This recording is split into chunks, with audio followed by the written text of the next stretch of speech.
Hello and welcome to Young Minds Career Institute. Hope all you guys are doing well. So आज के lecture में हम बात करने वाले हैं लेबियो रोहिता या जिसको हम रोहू फिश बोलते हैं, उसके जनरल कैरेक्टर्स के बारे में समझेंगे किस तरीके से उसको हम आइडेंटिफाई कर सकते हैं, उसका सिस्टमैटिक पोजीशन क्या है, उसकी इकोनॉमिक इंपॉर्टेंस क्या है। इन सभी चीज़ों को हम आज के लेक्चर में डिस्कस करने वाले हैं। तो फटाफट चलिए डायरेक्टली मूव करते हैं अपने मेन टॉपिक के ऊपर। तो सबसे पहले जो हमें डिस्कस करना है वो डिस्कस करना है इसके सिस्टमैटिक पोजीशन के बारे में।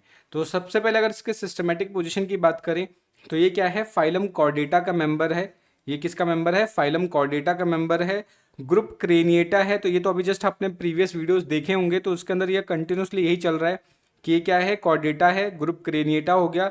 सब फाइलम की बात करें तो वर्टिब्रेटा हो जाएगा। डिवीजन ग्नेथोस्टोमेटा है, यानी यहाँ पर क्या है, जॉ प्रेजेंट होता है, सुपर क्लास स्पीसीज को बिलोंग करेगा।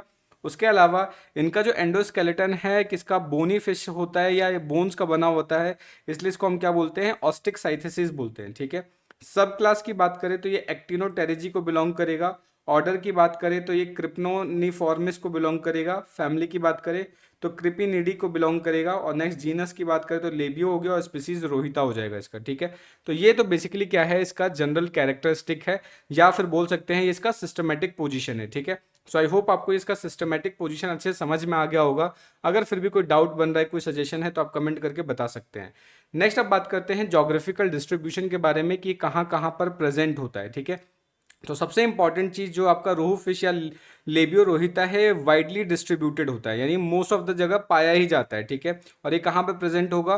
ट्रॉपिकल और टेम्परेट रीजन्स के अंदर पाया जाता है। ठीक है। ट्रॉपिकल या फिर टेम्परेट रीजन्स के अंदर पाया जाएगा, ये ध्यान रखना है। इंडिया में अगर बात करें तो पंजाब हो गया, असम हो गया, यहाँ पे पाया जाएगा। उसके अलावा म्यांमार हो गया, वहाँ पे पाया जाएगा। नेक्स्ट अगर हम इसके ओरिजिन की बात करें तो ये ईओसिन इपॉक से लेके रिसेंट तक चलता हुआ आ रहा है, यानी ईओसिन में सबसे पहले देखा गया, उसके बाद ये चल ही रहा है। ठीक है। नेक्स्ट अगर हम ध्यान से देखें इस डायग्राम को तो आप देखोगे इनकी बॉडी को हम तीन पार्ट में डिवाइड कर सकते हैं, जिसमें से एक आ जाता है आपका ये आगे वाला हेड, उसके बाद आ जाएगा ट्रंक और टेल। ठीक है। Head, trunk and tail. उसके अलावा देखेंगे बॉडी के ऊपर बहुत सारे फिन्स प्रेजेंट है, और जो कॉर्डल फिन्स होता है उसके अंदर दो इक्वल लोब्स होते हैं। तो इक्वल लोब होने की वजह से इसको हम होमो सर्कल बोल सकते हैं। कैसा बोल सकते हैं? होमो सर्कल हो गया। तो इसका जो कॉर्डल फिन है वो कैसा होता है, होमो सर्कल नेचर का होगा, यानी दोनों लोब इक्वल होते हैं, एक समान होते हैं। ठीक है। तो ये चीज़ आपको इसके बारे में याद रखना है। अब इसके हम हैबिट और हैबिटेट की बात करें तो जनरली क्या है, ये आपको पॉन्ड्स और रिवर्स के अंदर पाया जाएगा। ठीक है।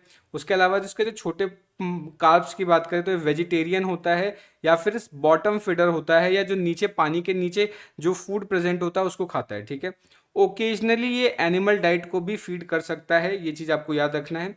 अगर हम इसके फीडिंग हैबिट्स की बात करें तो फीडिंग हैबिट्स के बेसिस पे इसको बेसिकली क्या है, इसके दो आप देखेंगे कि दो कार्ब्स यहाँ पर देखने को मिल जाता है। एक है कटला कटला और दूसरा है सिरेना मिर्गला। ठीक है। तो ये चीज़ आपको याद रखना है। तो इसको बेसिकली क्या है, इसके फीडिंग हैबिट के बेसिस पे इस दो जो ये दो कार्ब हैं उनके साथ इसको हम क्या कर सकते हैं, इसको भी कल्टीवेट कर सकते हैं, यानी इन तीनों को हम एक साथ कल्टीवेट कर सकते हैं। ठीक है। चीज़ आपको याद रखना है। जो रोहू है ये ब्रीड करता है रिवर्स के अंदर, टैंक्स के अंदर। ठीक है। लेकिन ध्यान रखना है कि पानी रुका हुआ नहीं होना चाहिए, कन्फाइंड वाटर नहीं होना चाहिए। ठीक है। वाटर मूवेबल होना चाहिए। ठीक है। अगर टैंक में भी है तो टैंक में भी कंटिन्यूसली पानी बदलते रहना चाहिए, वहां पर ये क्या है, ब्रीड कर सकता है। तो ये चीज़ आपको इसके बारे में याद रखनी है। ठीक है। नेक्स्ट आप इसके कुछ कैरेक्टर्स के बारे में देख लेते हैं। तो जनरली क्या है, ये जो आपका रोहू है या लेबियो रोहिता है, इसको कॉमनली हम कार्प या रोहू बोल सकते हैं। ठीक है। ये चीज़ आपको याद रखना है। इनका जो बॉडी है वो फूजी फॉर्म होता है। फूजी फॉर्म का मतलब कुछ इस तरीके से स्पिंडल शेप इस तरीके का फॉर्म प्रेजेंट होता है। ठीक है। उसके अलावा अगर हम बात करें इसकी जो लेंथ है 1 मीटर तक जा सकती है, जिसकी वजह से इसका वजन लगभग 4 किलो तक जा सकता है। ठीक है। ये याद रखना है। अगर बॉडी के कलर की बात करें तो ये क्या होता है, ब्लूइश या ब्राउनिश कलर का हो सकता है पीछे की तरफ, और नीचे की तरफ कैसा होता है, सिल्वरी व्हाइट प्रेजेंट होगा। पीछे की तरफ कैसा होगा, ब्लूइश या ब्राउनिश हो सकता है, बट नीचे की तरफ ये कैसा होता है, सिल्वरी व्हाइट होगा। ठीक है। तो ये चीज़ आपको इसके बारे में याद रखना है। नेक्स्ट अगर आप ध्यान से देखेंगे तो इसकी जो बॉडी है उसके ऊपर बहुत सारे large overlapping cycloid scales present होंगे। तो यहाँ पर आप ध्यान से देखेंगे ये सारे के सारे क्या हैं, ओवरलैपिंग, ये सारे के सारे क्या हैं, ओवरलैपिंग साइक्लॉइड स्केल्स प्रेजेंट है। ठीक है। ये चीज़ आपको याद रखना है। अभी जो स्केल्स है इनका बहुत ज़्यादा टेक्सोनॉमिक इंपॉर्टेंस शो करता है, तो ये चीज़ आप इसके बारे में याद रखेंगे। और इनकी बॉडी को भी जस्ट मैंने बताया कि इनको हेड, ट्रंक और टेल में इस तरीके से डिवाइड किया जा सकता है इनकी बॉडी को, ठीक है। तो ये चीज़ आप इसके बारे में याद रखेंगे। नेक्स्ट अगर हम बात करें, इनका जो हेड है वो डिप्रेस्ड होता है, यानी अंदर से कैसा होगा, चपटा सा होगा, जिसकी वजह से आप देखेंगे कि produce into short obtuse blunt snout, जिसकी वजह से यहाँ पर आप देखेंगे जो इनका स्नाउट है वो कैसा होता है, बिल्कुल ब्लंट होता है, शार्प नहीं होता, ठीक है। ये चीज़ आपको याद रखना है। उसके अलावा देखेंगे कि माउथ के ऊपर क्या है, आपको लिप्स देखने को मिल जाता है, सब टर्मिनल फ्लैशी अपर और लोअर लिप्स देखने को मिल जाएगा, यहाँ पे अपर लिप और लोअर लिप्स देखने को मिल जाता है, ठीक है। ये चीज़ आपको याद रखना है। सबसे इंपॉर्टेंट चीज़ कि यहाँ पर आपको नॉस्ट्रल भी देखने को मिल जाएगा और आइज भी देखने को मिलेगा, और ये दोनों स्ट्रक्चर्स कैसे होते हैं, पेयर्ड होते हैं, ठीक है, पेयरिंग में होंगे, यानी दो दो होंगे ये आइज भी, ये नॉस्ट्रल भी दो होंगे और आइज भी दो होंगे, ठीक है। चीज़ आपको याद रखना है। नेक्स्ट अगर आप ध्यान से देखें तो इनका जो अपर लिप है, ये जो अपर लिप है वहां से कुछ इस तरीके से फिलामेंटस स्ट्रक्चर्स निकलते हैं, जिनको हम बार्बल बोलते हैं, जिनको क्या बोलते हैं, बार्बल बोलेंगे। ये चीज़ आपको याद रखना है। नेक्स्ट क्या है, small टबरकल्स of the snout which is along depressed swollen and projecting jaw behind, ठीक है। तो यहाँ पर क्या है, पीछे की तरफ अगर हम बात करें तो इसके ऊपर स्मॉल ट्यूबरकल्स प्रेजेंट होते हैं इनके जॉ के ऊपर, ठीक है। तो ये चीज़ आपको याद रखना है। नेक्स्ट अगर हम ध्यान से देखें तो यहाँ पे क्या है, large upper coulomb Hanks on the either side enclosing gills branchial chamber. तो इनके हेड के ऊपर इस तरीके से गिल चैम्बर प्रेजेंट होगा, या बोल सकते हैं अपर कुलम प्रेजेंट होता है, जो इसको गिल चैम्बर को क्लोज करके रखता है, ठीक है। नेक्स्ट यहाँ पे जो लेटरल लाइन है डिस्टिंक्ट है, यानी कि जो लेटरल लाइन सिस्टम है उसको हम आसानी से देख सकते हैं। तो ये जो लाइन आप देख रहे हो वो लेटरल लाइन सिस्टम है, ठीक है। ये चीज़ आपको याद रखना है। उसके अलावा यहाँ पे जो स्केल्स है, ठीक है, स्केल्स की बात करें तो यहाँ पे लेटरल लाइन सिस्टम, जनरली जो लेटरल लाइन सिस्टम बना रहा है वो वहाँ पर आपको इजीली विजिबल देखने को मिल जाएगा, ठीक है। स्केल से भी बता ही दिया मैंने कि टेक्सोनॉमिक वैल्यू रखता है, और ये सारे के सारे स्किल्स कैसे होते हैं, साइक्लॉइड नेचर के होते हैं, ये याद रखना है आपको। उसके अलावा क्या है, ये ओवरलैप करते हैं, सारे स्केल्स एक दूसरे के ऊपर ओवरलैप करेंगे, ठीक है। ये भी चीज़ याद रखना है। नेक्स्ट अगर हम यहाँ पे फिन्स की बात करें तो यहाँ पर आपको डॉर्सल, एनल और कॉर्डल फिन्स देखने को मिल जाएगा। तो पीछे ये कॉर्डल फिन्स हो गया, ऊपर ये आपको डॉर्सल फिन्स देखने को मिल जाएगा, ये एनल फिन्स देखने को मिल जाएगा। उसके अलावा वेंट्रल फिन्स भी है, और ये जो पेक्टोरल फिन्स है आपका, पेक्टोरल फिन्स कैसा होता है, पेयर्ड होगा। ये चीज़ आपको याद रखना है, ठीक है। Anal fins with soft fin rays, यानी एनल फिन्स के अंदर सॉफ्ट फिन रेज होती है, ये चीज आपको याद रखना है।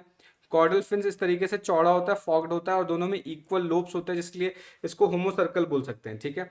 उसके अलावा ध्यान से देखेंगे यहाँ पर तो आपको ब्लैडर और इनर ईयर के बीच में वेब्रियन एपरेटस देखने को मिलता है, और ये जो वेब्रियन एपरेटस है इसका काम होता है कि जो सुनने की जो इसकी कैपेबिलिटी है उसको इनहेंस करता है, ठीक है, जो सुनने की कैपेबिलिटी है उसको इनहेंस करता है।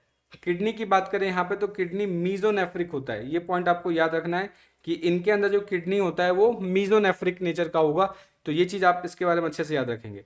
नेक्स्ट आप बात करते हैं इसको इकोनॉमिक इंपॉर्टेंस के बारे में, ठीक है। तो अगर हम बात करें जो लेबियो रोहिता है, जिसको रोहू मछली बोलते हैं, बेसिकली इसको एज अ फूड के तौर पे बहुत ही ज़्यादा यूज़ करते हैं, तो ग्रेट वैल्यू रखता है एज अ फूड के तौर पे, ठीक है। ये चीज़ आपको याद रखना है।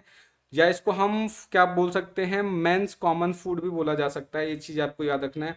और इसका जो फ्लैश होता है, इसका जो मांस होता है वो बहुत ही ज़्यादा डिलीशियस होता है, ये चीज़ स्वादिष्ट होता है, ये चीज़ आपको याद रखना है, ठीक है। नेक्स्ट स्पेशल फीचर्स की बात करें तो आप देखेंगे कि इनके माउथ में टीथ नहीं होता, बट फेरिंग्स के अंदर आपको देखने को मिल जाएगा, ठीक है। फेरिंग्स के अंदर टीथ देखने को मिलेगा, बट माउथ के अंदर टीथ नहीं होता, ठीक है। अब आइडेंटिफिकेशन कैसे करेंगे तो आप देखेंगे इनकी बॉडी के ऊपर ओवरलैपिंग साइक्लॉइड स्केल्स प्रेजेंट होते हैं, ठीक है। तो इसके बेसिस पे और या फिर ऊपर जितने कैरेक्टर्स थे उनके बेसिस पे हम इसको आइडेंटिफाई कर सकते हैं, ठीक है। तो ये चीज़ आपको इसके बारे में अच्छे से याद रखना है।